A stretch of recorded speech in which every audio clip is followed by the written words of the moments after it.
Hey guys, welcome back to Sister Sister, a podcast for spiritual baddies. We're your hosts, Elle and Amaya, and we're so happy to be back. So, Elle, tell us a little about today's episode and the inspiration behind it. Hi guys, so today we're going to be talking about visiting sacred or religious places, and traveling to them and kind of ways that you can respect them and make sure that you are being mindful whenever you visit these places. So we're going to be talking a little bit about some different do's and don'ts basically before you goes, what you should be doing, what you shouldn't be doing, for some different types of religious spaces and types of spiritual spaces. And then at towards the end of the episode, we're actually going to be talking about some very popular witchcraft slash spiritual places that you may want to visit to give you some ideas. So, are we going to just get right into the nitty gritty, Amaya? You want to go ahead and start with the before you go? Yeah, absolutely. Let's get right into it. So, if you're heading into a predominantly Hindu country, why not brush up on some of the basic tenets of the religion? Not suggesting that you memorize all the various deities involved or learn to recite the Ramayana, but some basic background shouldn't be hard to acquire. So it's important to know what's going on around you so you will not only enhance your experience, but it will help make you much less likely to spoil someone else's visit or worse, offend a local worshiper. And it will save you from the embarrassment of showing up in the Prague's historic Jewish district on a Saturday because you already know that the synagogues are closed to the public then. So, this not only applies to exotic Eastern religions like Taoism and Buddhism, but it also applies to those that may be more familiar to you. Isn't it about time you found out why the Eastern Orthodox churches broke with Rome almost a millennium ago, or brushed up on the major points of disagreement between the Church of England and Scottish Presbyterians. Presbyterianism? Religious history all too often is not much different from political history, and it's worth knowing a little bit before you start your trip. And I just want to also state that for this episode, I did go and look at sources from different historians that are basically recommending what you do before you go. So a lot of it is written in their first person perspective, but everything will be linked as to what they are recommending you do, just because I am not that well versed in all world religions and neither is Amaya. So let's let the historians tell us what we should be doing, as that is their job to specialize in specific things. So, some things about clothing. One thing every major religion has in common is an aversion to scantily clad mortals in the house of worship. So, if you think about going to church on Sunday, if you're in a background that does that, you're usually wearing something that isn't super revealing to church. I grew up in the Catholic Church. You had church clothes that were specifically for church. For guys, shorts are pretty much a no-go for any sort of religious space that you're going to be going into that is considered sacred. And for women, short skirts, cleavage are also just as taboo as shorts are for guys. Visible shoulders and underarms are often frowned upon in a lot of countries. Regardless of your gender, always travel with at least a pair of long pants or a long, loose-fitting skirt and a shirt that covers at least your upper arms. Beyond those general rules, each religion is going to have its own kind of rules for what you should be doing. There may be some that ban the wear of leather. You may have to have your hair covered depending on what kind of place you're going to, especially if it's a mosque. That's very customary. A lot of tourist attractions like that will often offer headscarves near where you're going. And even if there isn't anyone physically enforcing the dress code, you should always try to observe it to be the most respectful to the people that the religious space belongs to. And you also should really try to, not question their institution whenever it comes to the way you dress. Just be respectful, wear the type of clothing that they would want you to wear, and go with basically what they would be doing in order to fully get the cultural experience and to not offend anyone while you're there. That way, you can visit, you can experience the culture, and they can teach you about it without feeling uncomfortable by just you not respecting the way that they dress. Next, we'll So, talk about photography roles. yes, photography roles. So obviously, as a tourist, you're gonna want to take photos because why would you go somewhere and not want to post about it, right? But with the caretakers of the church or temple you are visiting, they may decide that clicking, flashing cameras, and the contortions involved in getting a perfect shot are not suitable for a holy building.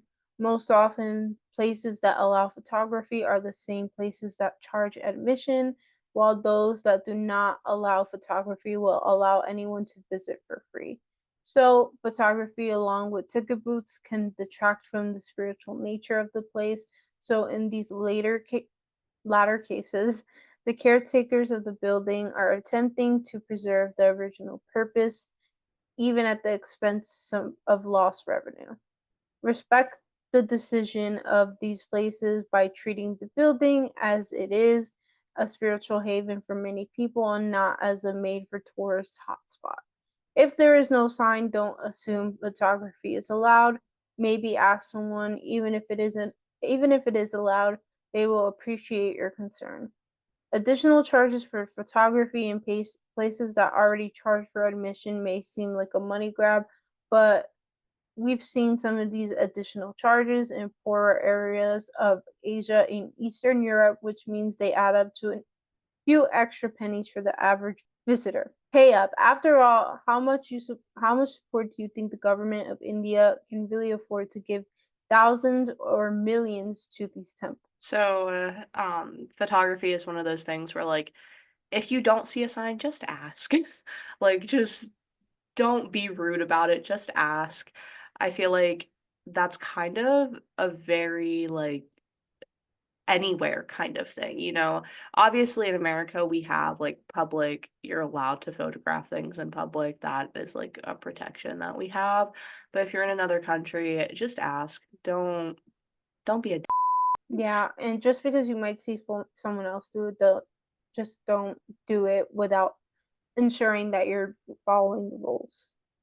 Now, these other tips are coming more so from like indigenous historians and people who live on indigenous lands and kind of their tips for whenever you are visiting. So, if you were to go to a place that is like native to Native American people, or even in another country that is native to indigenous people, these are kind of the tips that they offer just to be able to better understand whenever you're visiting and not to kind of make a fool out of yourself.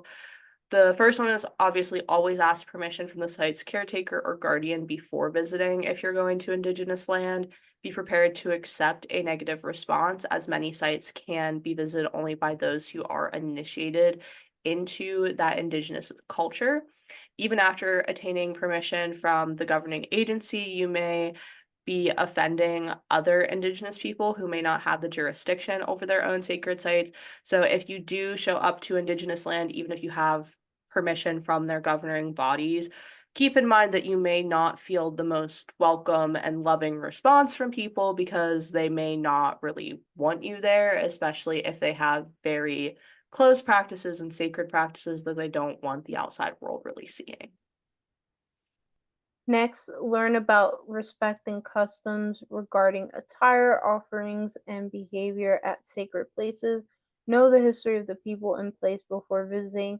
Something that we mentioned before, this can be as simple as the way you dress. Maybe wear long pants and closed shoes rather than wearing shorts and sandals.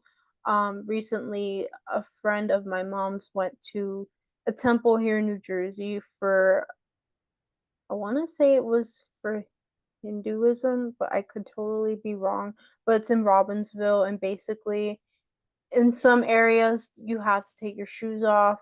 You might need to wear a headscarf or a shawl, and they provide that to you. But if you go ahead and do your research ahead of time, you would know that maybe you shouldn't wear sandals or wear shoes that have socks, so that way you can be prepared to take your shoes off and or cover your head as needed. Another thing is to realize that people of other cultures have different belief systems about sacred time, space, and appropriate actions. For example, in some places, women may not be allowed at a site for ceremonies when they are menstruating. The same can also go for women who are pregnant, things like that, just because in some cultures, those times are meant to be like for rest or for the woman to be like with family and things like that.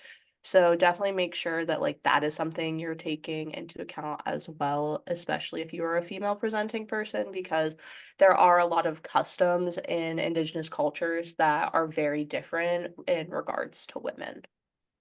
Right.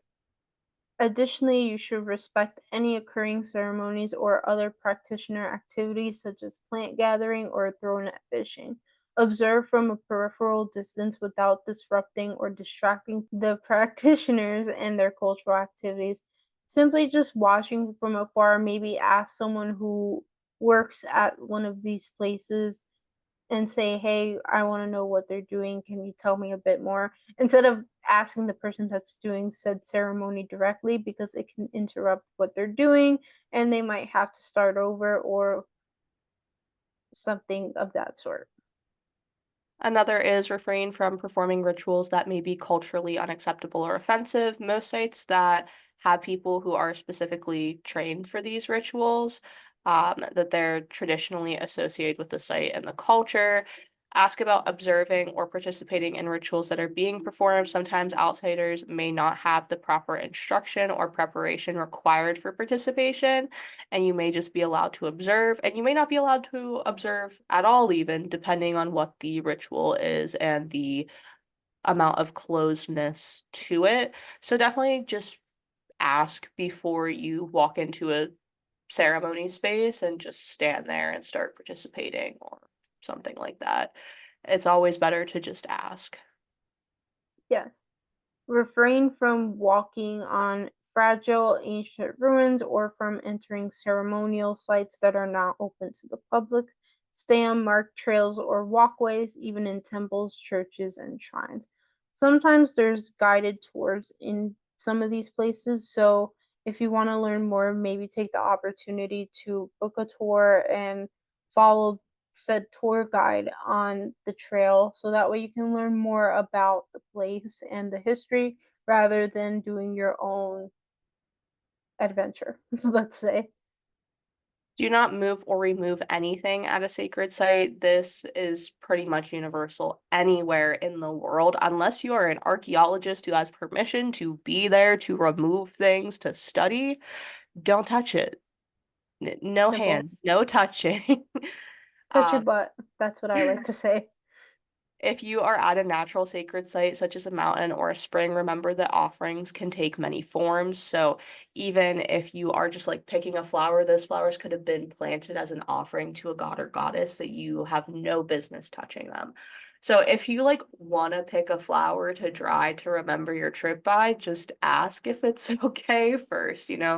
There's so many things that can be offerings that a lot of people don't realize in a lot of different cultures. So just be mindful that, a lot of times whenever you go, especially to places that are nature-based religions, that there are going to be things that you don't touch that you normally would think you could, like if you were just out in the woods.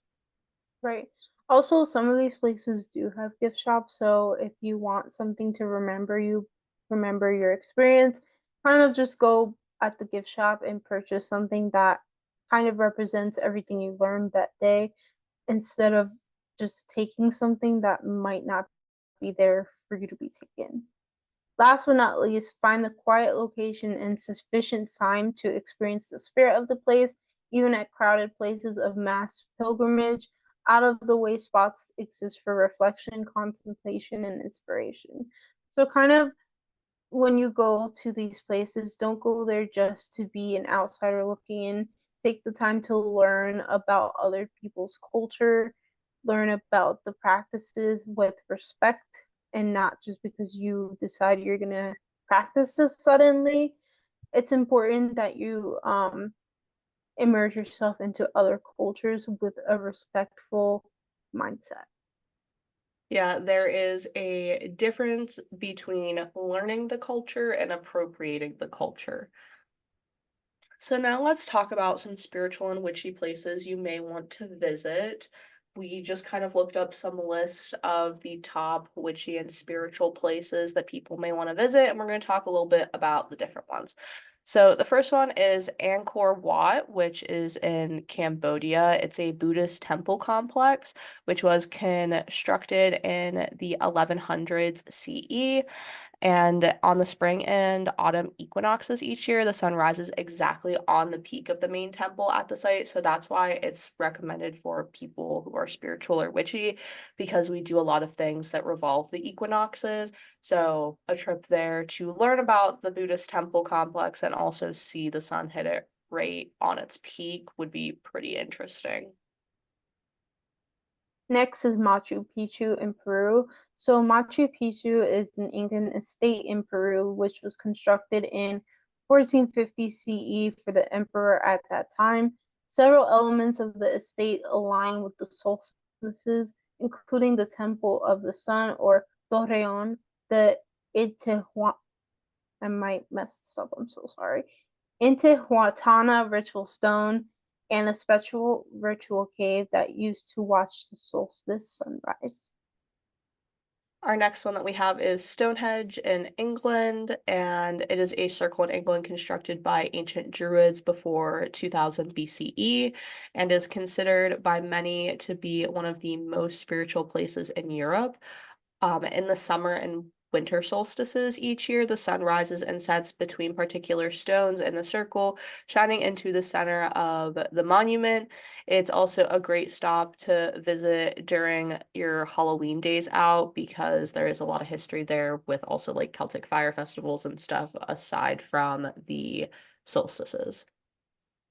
Sedona, Arizona. So in Sedona, it's full of metaphysical supply stores and yoga retreats.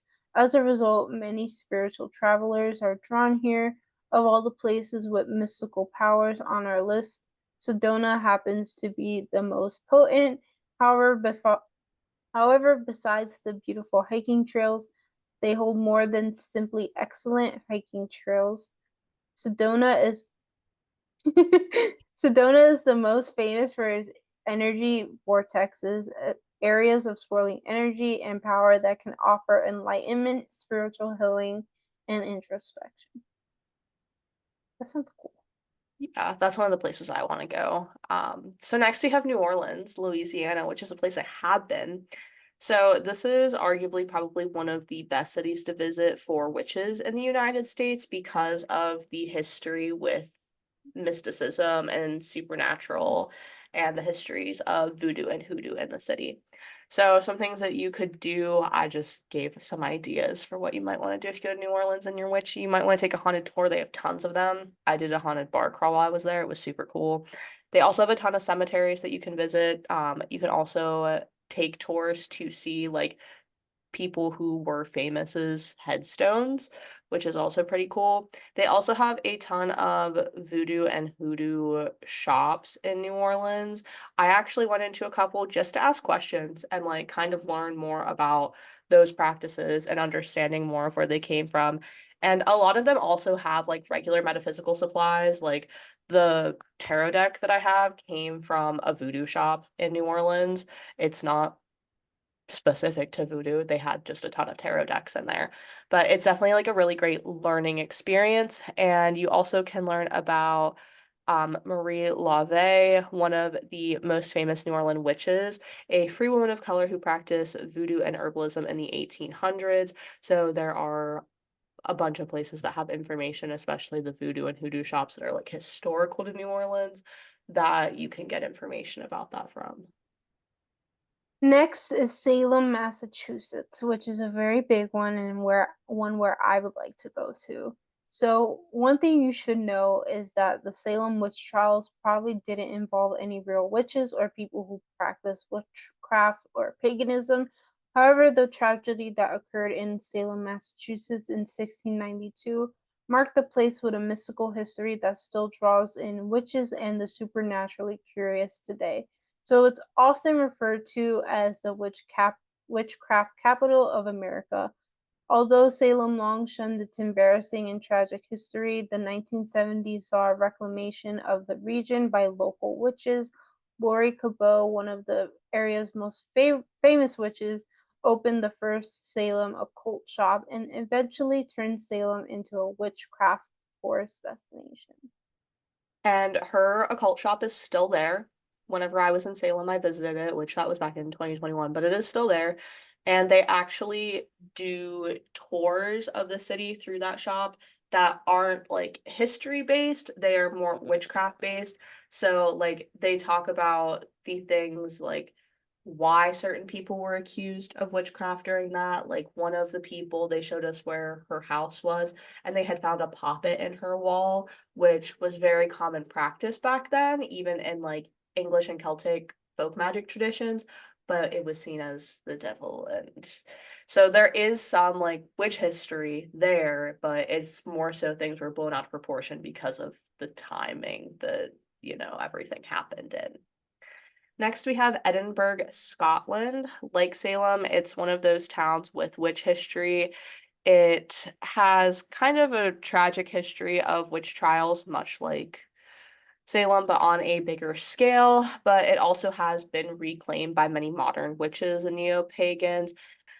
Edinburgh, Scotland is another place that has been reclaimed by witches and neo pagans. They have a lot of opportunities to go there and see metaphysical shops and talk to people about the history of the witch trials and things like that. A lot of the places that are like considered very big witchcraft spots now had witch trials and have kind of been reclaimed by pagans and neo-pagans and other witches that are modern witches, just to kind of take back that idea of what witchcraft was and the fact that they didn't burn witches, they burned women. Next is Newgrange, Ireland. Older even than the Stonehenge, this similar site is powerful because this location was used to celebrate the winter solstice. It's deep under a hill carved with incredible ancient pictograms. You can even enter a lottery to win a chance to be one of the lucky few who get to be inside the monument on Yule and watch the sun come up and strike the altar. Next, we have Sakihar, Philippines, and this is known as the Island of Witches. It has strong local traditions of healers and specifically baneful magic and people who hexed people, and a huge healing festival. Which takes place with a 400-year-old balete tree. I hope I said that right, which is said to be enchanted. So there are some things to do there as well, but it is very much so known as like the island of witches in the Philippines. Next is Guatemala, Mexico. I'm looking at the pronunciation. But anyway, this location features gorgeous waterfalls and beaches that frame the main attraction, their long history of brujeria and magic. So this is also one of those places where there is still a lot, kind of like New Orleans, of people practicing today and it being very popularized. There is kind of a question of how much people are truly connected to brujeria still there because of the influence of neo-paganism and new spiritual movements kind of influencing their practices. So is it really as true as it was to them like originally, or is it kind of like been influenced by the new movements? That was something I saw whenever I was reading about that place, but it still has like a very long history of magic. The last one is Harz Mountains in Germany. The Brocken is the highest peak and is associated with witchcraft and myths. One saying it was a place to sacrifice to Odin. So anyone who has a polytheistic background, this could be a cool place to visit because there is connection to Odin there. Next is our astrology almanac. So let's get right into it with Elle.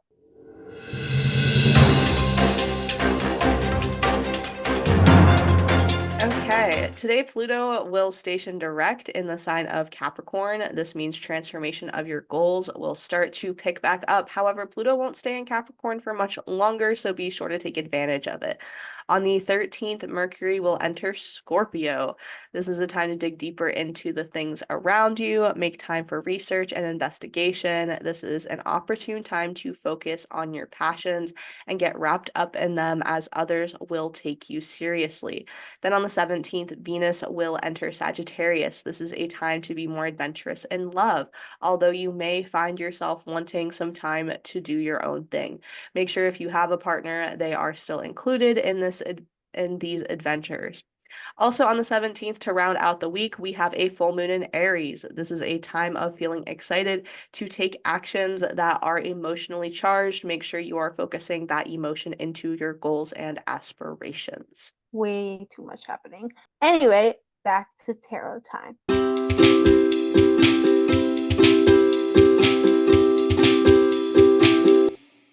The Knight of Cups in the reverse. You should be wary of people who are offering you emotional fulfillment during this time. They may be retracting an offer of emotional fulfillment. And in the same breath, you shouldn't be callous towards those that you hold closest to you and retract your offers of emotional fulfillment. Okay, Venus and Sagittarius. Interesting. Definitely be wary of offers that may be coming your way, or wary of people who are now rescinding offers of emotional fulfillment. Can't say I'm surprised with all that's going on in the astrological forecast. So, yeah. Anyway, thank you for tuning in to another episode of Sister Sister. We hope you enjoyed the show, and we hope you follow us on Instagram and TikTok, and be sure to subscribe to us on YouTube, and maybe click notifications for the next episode on Apple Podcast and Spotify. So we'll see you next time. Take care. Bye, guys.